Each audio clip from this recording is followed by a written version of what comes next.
everybody, this is Allison and welcome to our very first virtual paint night. This month we're going to be painting some little owls. In your kit you received 2 paintbrushes, a canvas, and some little containers of paint. And you will need to get a cup of water, a pencil, a paper towel, and a paper plate or something to mix your colors on. So your first step is going to be to decide whether you want a gray owl with a purple background or a purple owl with a gray background. And once you make that decision, you can see here I'm just sketching out the general shape I want my owl to be. I start with that curve for his ears, then I go down and do some little points for the wings. And then I just do a little U shape for his body. And then I do a line for where he's going to be sitting.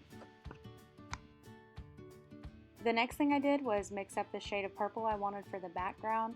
I wanted mine to be a lighter purple, but you can definitely adjust that however you want. Or if you're doing a gray background, you can be as dark or as light as you want.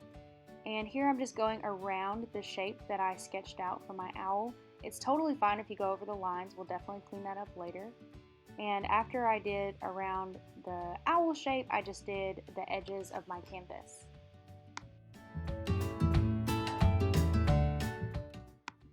So once I got the background finished, I went in with my pencil and I sketched in roughly where I wanted my owl's eyes to be, and then I took gray paint on that black bristled brush and started to fill in the owl's body.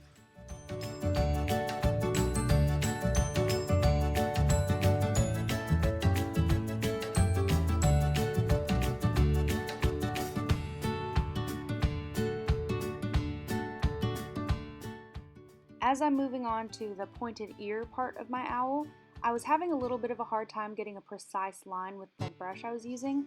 If you have more detailed paintbrushes at home, by all means use those. But to make this brush work for me, I just had to use a really light hand and go slow and steady. It's not going to be perfect, but this isn't for perfection, this is for fun.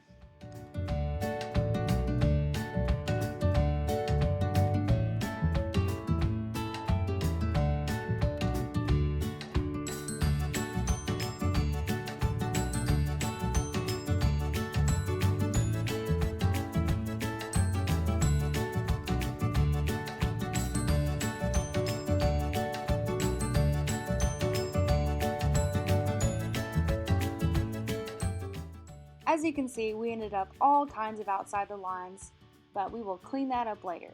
So the next thing I'm doing is I took the tip of my brush, so not the bristled part, but the end of the handle, and I'm dipping it into the black paint to try to get a more precise and like a thinner black line for the owl to be sitting on.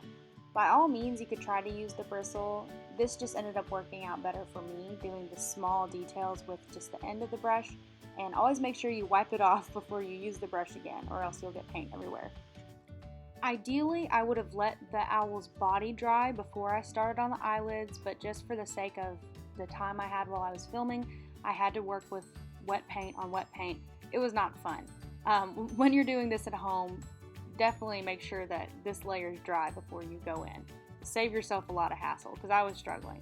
But I just mixed up a lighter gray. I wanted it to contrast with the body of the owl. And I'm doing kind of like a half circle on the top part of where I sketched out the eyes. While I tried to let the eyelids dry, I took the end of my handle again and I dipped it into the yellow paint and did a little upside down triangle for the beak and 2 little blobs for the feet. And I mixed up some of that background purple again and went in with my brush and just tried to clean up around the shape of the owl where the lines got a little bit sloppy.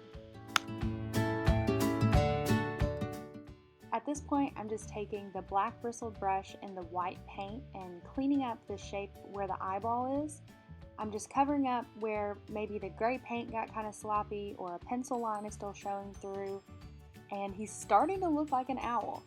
Here, I'm just cleaning up the eyelid shape again. It got a little bit messy.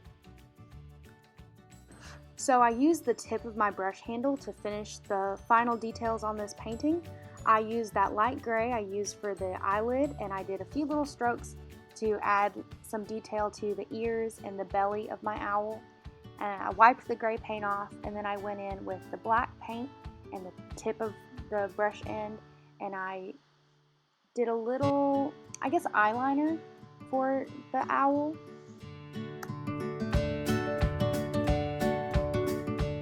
Once I got those eyelids lined, I went in and I did some little blobs for the pupils. I added some white highlights to the eyes, and that is it.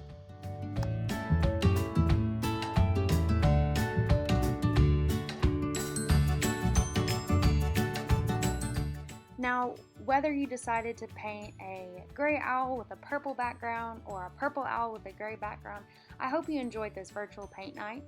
Definitely share pictures of your finished paintings with us on Facebook. We would love to see what you did, and I hope you had fun. Thanks so much.